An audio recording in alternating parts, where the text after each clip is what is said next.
The day the silence began. Eastern Washington, late winter, 1880. The sky was the color of ash, heavy with the weight of an impending snowstorm. The wind had not yet begun to howl, but there was an eerie stillness in the air, the kind that settled before the world turned white. Eric Anderson rose before dawn, as he always did.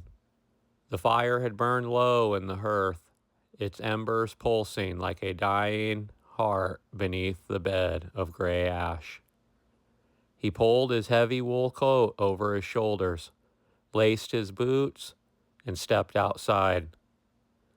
The cold bit into his skin like a set of iron teeth, but he was used to it by now. Winter on the prairie did not tolerate weakness. He stomped through the snow towards the barn, the lantern in his hand casting a dim glow against the skeletal remains of last summer's fields. His breath curled in the air like smoke. Inside the barn, the cows shifted, their warm bodies stirring the smell of hay and dung. The horses snorted in their stalls.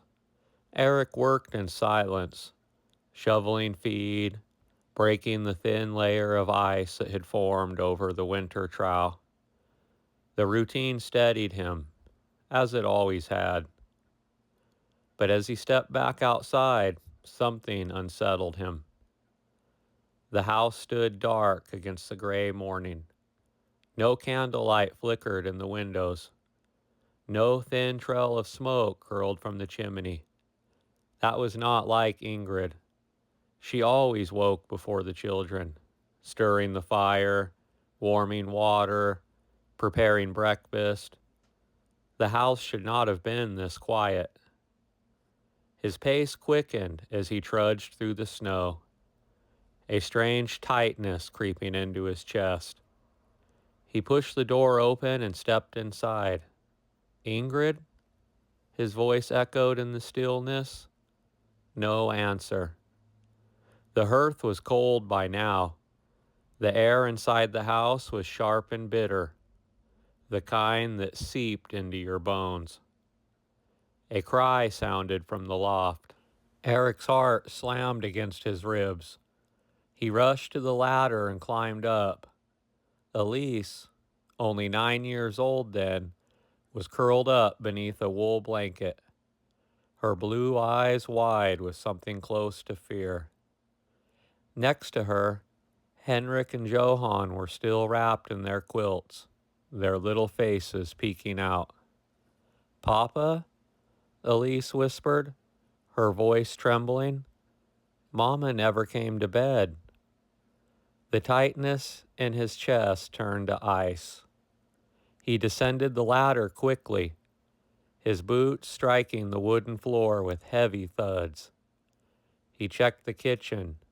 It was empty. He checked the children's room. It was also empty. Then his gaze turned to the far corner of the cabin. The rocking chair was still. The blanket Ingrid always draped over her shoulders lay crumbled on the floor. The door to the outside stood ajar. Eric felt his pulse in his throat as he stepped through it. And there she was. She stood barefoot in the snow, her nightdress thin and billowing in the breeze. Her long, dark hair hung loose over her shoulders, tangled and wild. Her arms were wrapped around her stomach, and she was swaying, just slightly, as if she were caught in a dream. "Ingrid!" Eric shouted. His voice came out sharper than he intended. He crossed the distance between them in quick, heavy steps, gripping her shoulders tightly. "What are you doing out here?" Ingrid did not flinch. She did not even seem to feel cold. Her skin was pale, her lips were blue, but her eyes, Her dark, knowing eyes stared past him, towards something he could not see. She was crying, Ingrid whispered. Eric felt his breath hitch. Who? Who was crying, Ingrid? She blinked once, but her gaze was still distant. Little Mary, she murmured. The name struck him like a blade to the ribs. He tightened on her arms. Ingrid, Mary is... He stopped himself. He could not say it. The words would make it too real again. Ingrid tilted her head slightly, as if she was trying to listen. But then slowly, she lifted her hands from her stomach. It was at that point that Eric's blood turned to ice. She had been holding something, but there was nothing there. Her fingers curled, as if cradling an invisible weight.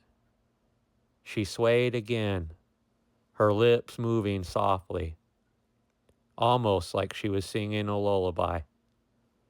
The same lullaby that she had sung to little Mary when she was still alive. Eric's hands began to tremble. He reached out and gently touched her face, his thumb brushing against the cold skin of her cheek.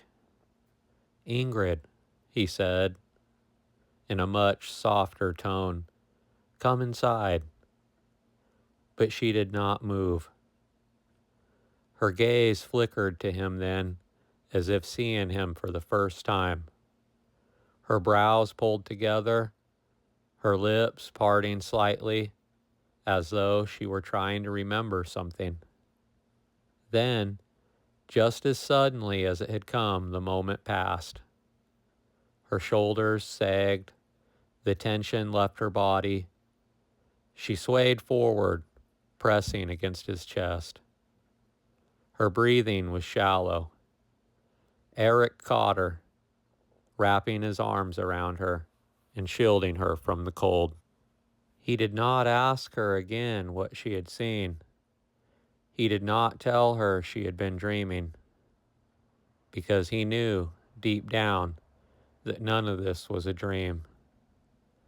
This was the day that Ingrid had left him. Her body was there. Her voice still spoke. But the part of her that had laughed, the part of her that had once loved this land, despite all of its cruelty, the part of her that had once loved him, was gone.